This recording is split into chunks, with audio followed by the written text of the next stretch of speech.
Kalatea dan Maranta kalau menurutku itu masih sama aja, cuman tergantung dari seseorang yang memanggil atau menyebutnya.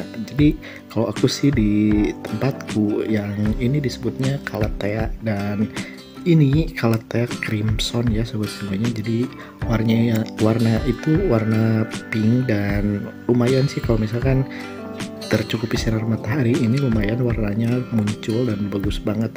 Nah ini mungkin kalau menurutku ini kekurangan, agak sedikit kurang dari pencahayaan, karena ini kan daunnya juga jadi nggak terlalu ngejreng warnanya. Kalau dulu sih emang bagus banget, dan sekarang ini batangnya pun yang ini yang kecil memang agak pendek, tapi yang besar sebelah kiri ini lumayan panjang banget sih batangnya.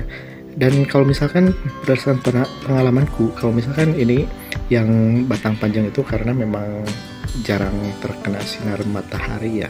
Kalau pagi sih mungkin sekitar 1 jam sih kena, cuman mungkin kurang ya sobat semuanya. Jadi kalau misalkan yang ada di rumah, Kalatea pun ini butuh asupan sinar matahari, yang penting jangan berlebihan. Kalau misalkan dari jam 9 ke atas sih lebih baik jangan kena sinar matahari yang seperti itu, karena bisa daunnya gosong dan juga nanti rusak daunnya sobat semuanya.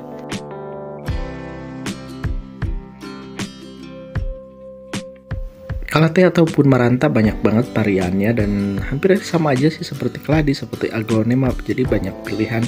Dan kemarin pun ini lumayan booming juga Crimson yang warna pink, bagus banget. Dan lagian kalau misalkan ini lumayan sih gampang banget tumbuhnya, yang penting di lingkungannya lembab dan juga media tanamnya jangan terlalu basah, yang penting lembab.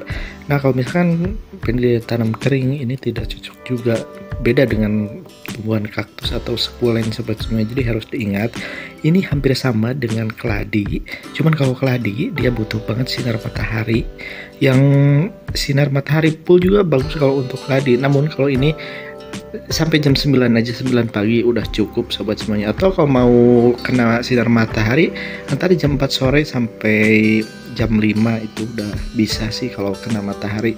Kalau terik matahari ini udah nggak bisa, bakalan rusak, dan juga nanti daunnya itu kecoklatan dan bolong-bolong sobat semuanya. Jadi sobat pemula harus hati-hati ya, ini jenis Kalatea pada dasarnya tidak suka full sinar matahari ya, harus diingat sobat semuanya.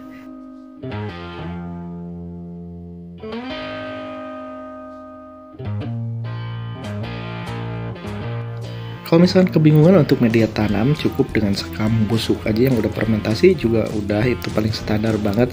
Kalau misalkan agak naik sedikit ya pakai moss juga itu bagus, cuman ya lumayan sih agak belinya rada mahal ya, beda dengan sekam.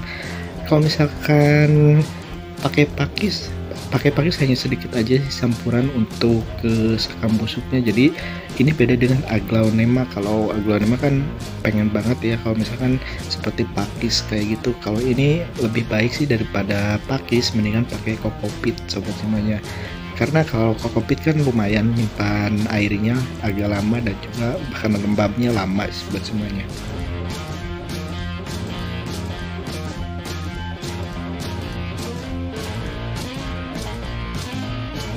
Kalau misalkan sobat pemula yang ada ini cadangan air urin kelinci, bagus juga ini dipakai ya.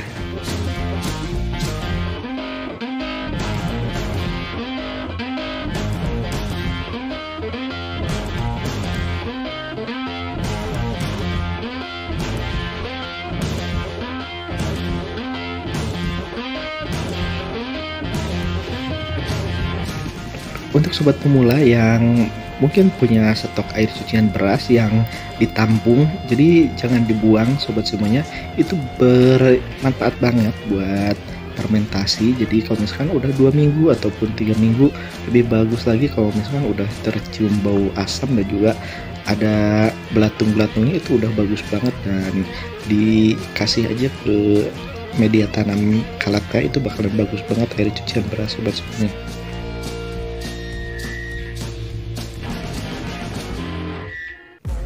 Ternyata kalau Thea pun berbunga. Nah ini bunganya hijau dan cakep banget di antara warna yang pink, ada juga warna hijaunya itu dari bunga, dan menambah estetika dan menambah keindahan tentunya sobat semuanya. Jadi kalau misalkan sobat semua ingin banget yang nanam Calathea cuman gagal terus, coba aja sih dipakai media tanam cukup dengan sekam aja, sekam fermentasi, dan simpannya di tempat yang tidak terlalu sinar mataharinya pol, dan juga jangan ini ya, jangan sampai nggak ada sinar matahari, karena sama aja sih kasusnya sama. Kalau misalkan tidak punya ini ya, tidak terkena sinar matahari, itu akan coklat warna daunnya dan juga nantinya rusak, busuk juga. Jadi sama aja, kebanyakan full sinar matahari juga kasusnya sama, dan kekurangan pun sama juga. Jadi ini harusnya di mungkin tengah-tengah sih kalau aku bilang ya. Jadi ini harus pandai-pandai dan juga banyak mencoba sobat semuanya. Jadi kalau misalkan gagal jangan langsung nyerah. Jadi harus dicoba, karena dengan pengalaman sendiri nanti juga sobat semua bakal merasakan hasilnya. Dan kalaupun misalkan terus mengikuti panduan orang lain, belum tentu juga cukup di tempat sobat semuanya. Jadi lebih baik dicoba, nanti kesimpulannya ada di sobat semuanya ya. Oke.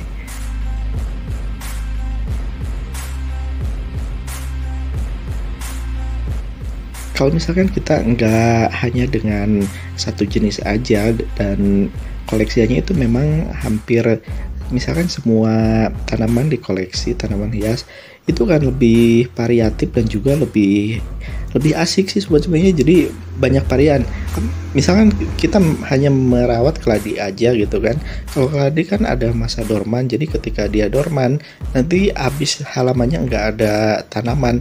Makanya kalau menurutku ya sobat semua, sobat pemula, kalau koleksi itu mendingan semua jenis tanaman aja sih dikoleksi, jadi kelihatannya indah dan juga nggak membosankan.